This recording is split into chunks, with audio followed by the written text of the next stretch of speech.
Sometimes when life feels heavy, we think that we need something extraordinary to feel alive again. But this book reminds us that in fact, it's the smallest things that actually quietly bring us back to life. I recently finished reading The Secret Garden by Frances Burnett. I'll admit, I picked this book up because of its really nice cover. It's a hardcover book and it's really pretty, And then the synopsis kind of got me curious.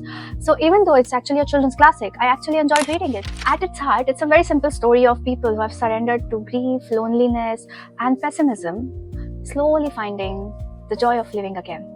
What stayed with me about this book wasn't just a story, but actually the garden itself. I never realized till I read this book how rewarding gardening can be. It actually made me want to experience it myself someday. Garden doesn't bloom because someone wishes for flowers, but it actually blooms because someone keeps showing up every day, even when nothing seems to be changing. That's what garden teaches us. It teaches us patience, it teaches us faith, and willingness to keep nurturing something without expecting immediate results, having trust that someday it will bloom.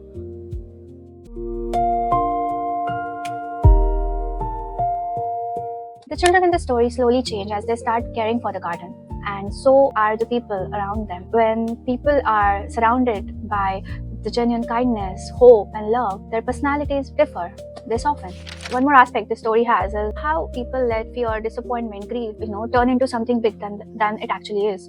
And so big that they start looking like a monsters, but when in fact they're actually shadows in the corner of the room, and they seem like that because of the distance that we have created between us and them. But when we actually go and face them, we will know that they're just the shadows and nothing to be feared of. This is what the story has. It starts with people with absurd personalities resembling the monsters, but later what you see is just normal humans with fragile hearts trying to protect themselves from being hurt again. I definitely had mixed feelings about how this book represents India, but I decided to look beyond it and focus on the more profound ideas that this book is trying to convey to us.